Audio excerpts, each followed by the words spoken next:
gives me peace, wonderful peace. Welcome to Joyful Praise for today, Friday, August the 21st, 2015.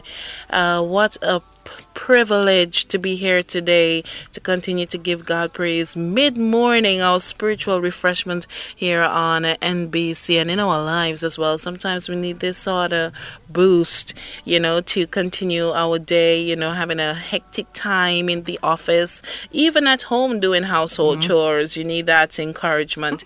But in studios with us, I'm expecting to have two amazing Vincentian women of gospel on the program today. Still looking out for the other, but we have the sister Marcia Foster in studios. Good morning and welcome to Joyful Praise. Good morning, Javelle. Thank you very much. How are you doing today? Well, I'm doing wonderful. You're doing wonderful. Tell us a little bit more about Marcia Foster. Who is Marcia Foster? Okay, Marcia Foster hail from the beautiful village of Pittipodel. That's on the leeward end, but migrate to Kingstown.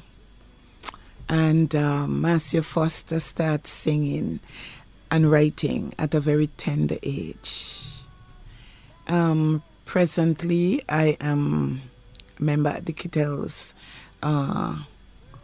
Trinity Apostolic Church, Lower Kittels, where Pastor Vincent Sobers is my pastor. Well, I am actually a minister, ordained minister with that organization. But Marcia is just serving God, loving God every day. Wonderful. You said you started singing at a tender age. We have a lot of your music, so I want you to walk us through your journey of producing album after album. It's like I was singing and writing at age 12. That's when I give my life to the Lord. But I never thought about doing anything because if you notice, I sing Caribbean. Yes. I think it was in 1994. I went to Trinidad and I did the first one, Revive Thy Work. And then I went to the States and I upgraded that because during those days it was cassette and not CDs. Right. So I went to the States and I did CDs. And then a few years after that, I went to Jamaica. And then when I went to Jamaica, I came back. And it could have been 2004 when I did Back to Back, Let's Change the World, and If God Be For Us. And then like 2 years after that, I did Lord You're Faithful. That's a beautiful album. But during these times, I was really based in the States. In the States, I went over to England, Canada, a good set of places to sing and preach because I normally preach. But I have a lot of songs that I wrote, and I make sure that I register them with the World Congress of Libraries. So I got a lot of calls from like Hillsong, Taxi, but then I think I was foolish. They asked me to write. As a matter of fact, they choose songs from the songs that I sent in at World Congress of Library. And somebody discouraged me and told me, no, they would do this and they would do that. And I regret. I think I should have, But all things work together for good. Maybe God didn't want me to. In this industry, as a matter of fact, in the music industry generally, there will be challenges. Oh, yeah. How you've dealt with them over the years? Okay. Now, after doing the music, especially the last 3, I was based in the States. And in the States is where all of my support. I really get good support. Like when I go over to England, I get good support. Canada, I get good support. I went to St. Lucia. And but Javelle, I am very honest with you. Maybe I need to sing American standard music in my own country for them to support me. Here is where I get the less support. Yes, people, and I thank you guys very much. Radio 705, nice radio. You guys play my music, and sometimes I lie down and say, wait, is my music playing there? Yes, because, but in your own country is where you get the challenge, the biggest challenge. Some people think, okay, I ain't supporting her, or I mean money they want, things like that. They would make remarks like that. They want to get richer from me and our people, and that's not my purpose in singing. If I wanted to get rich, I won't be in St. Vincent. No. Right. I won't be here. Well, I always believe, and one of the reasons for Joyful Praise as well, opening that avenue where gospel music can be heard, while on the other hand it ministers to people and keep people going and taking them out of the darkness, and sometimes that encouraging word you would get from a song can change a situation or change someone's life and drawing them closer to Jesus Christ. I'm in full support of supporting local gospel music, and 90% of the music being heard in this program is gospel music, and that's why we're truly honored to have you on our program. Thank you. Today, what's next for Marcia Foster? Well, I'll be going back to the States soon. I'm going to spend a little while up there. I don't know what can happen because I have all my songs, and I know if I go to the States tomorrow, and I do a recording, I know that I have fans. I know I have people, I don't know. I'm thinking seriously when I go back, because I have some good fans here too that would from time to time do it when you bring in something out. But there is an album that I really never promote in St. Vincent. It's the one that is called Lord You're Faithful. That's a beautiful album, and I never get the chance to promote that in St. Vincent, and per se, I never went overseas with that. I did it in the States. That one, yes. Never. Because after I finished that one, I came home. Was to go back to continue my studies. And I didn't go back. I decided to stay here. And but I believe when I go back next month, I'm going to work on that. I'm going to promote it up there because I never promote that one, but the others were promoted. And like when I am in the States, I can always run over to England, and do what I have to do. But preaching is what I love to do the most. I believe that I reach people even more in the preaching. But there are lots of people who would tell me that the songs are so meaningful. And the people would not understand, but almost all of these songs were bought out of experience.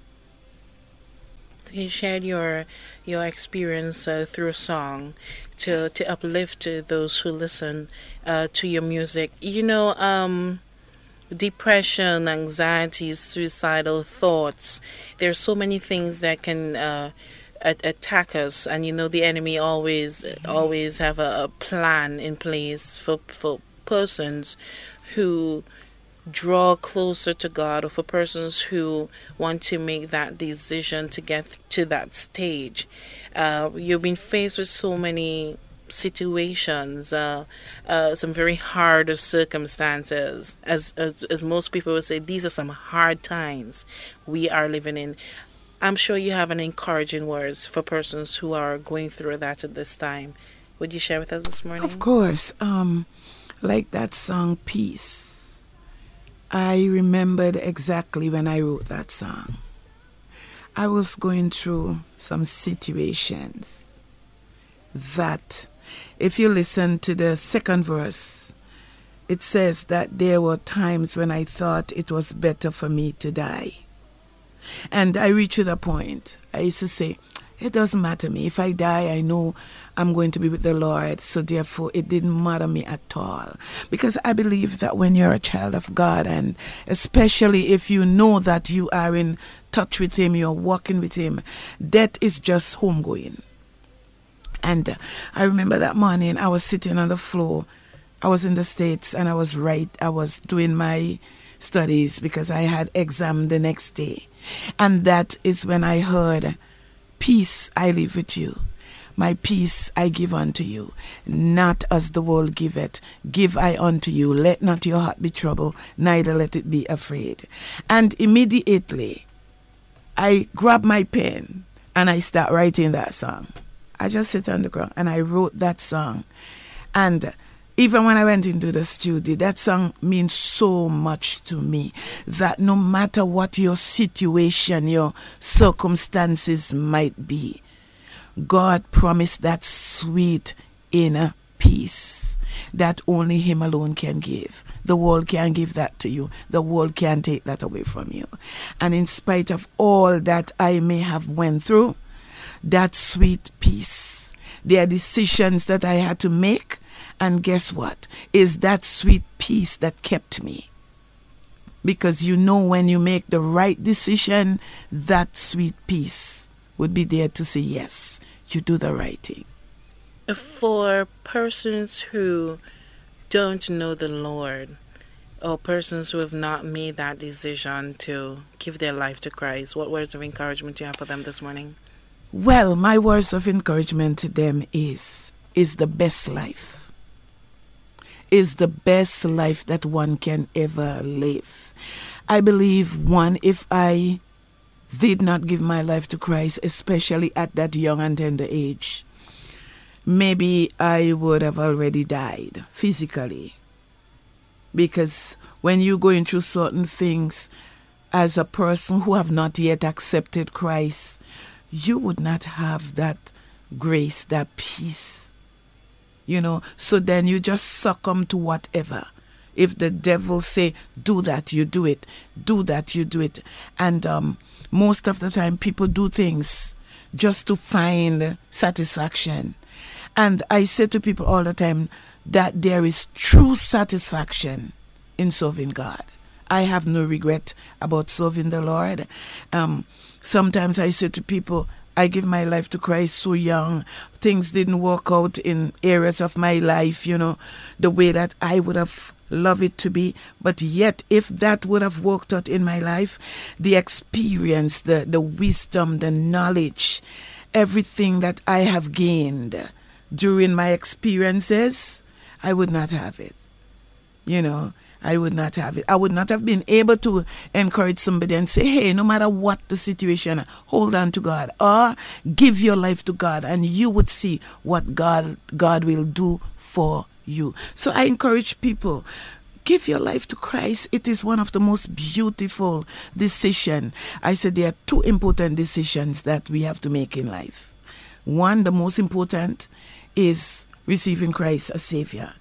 That is assurance that when you die, you leave this world and you go to the great beyond, you know that your folks can say, my brother, my sister, my friend, gone to be with the Lord. And the second is choosing your life partner. These are two very important decisions to make in life. Before we go, what are your thoughts on the word faith? Well, faith is taking God at His word, believing something will happen. You see it as though it already happened. So sometimes I call it crazy faith. You believe that something would happen, even though it looks so impossible, but then faith. Because I say to people, if I have need for $1 million, I have a need for that money. That need would not move the heart of God. What moved the heart of God is my faith. My faith, going to God and say, listen, I need $1 million. Believing that he would give it to me. You get what you ask for in faith, believing. So it is the substance of things hoped for, the evidence of things not seen. I want to thank you so much for all you've shared with us this morning on NBC's Joyful Praise, and it's an honor for you to be on the program and also to share with our listeners. And we want to wish you all the best, and I want you to keep in touch with us as you continue your musical journey and your dynamic ministry, taking the word of God to the people out there. All right, so keep in touch with us, and thank you so much, Sister Marcia Foster. Thank you very much. And I must indeed say that you all are doing an amazing job at NBC. This is one of the best gospel program, I believe, on whether internet, radio station, or whatever. So you guys just keep it up.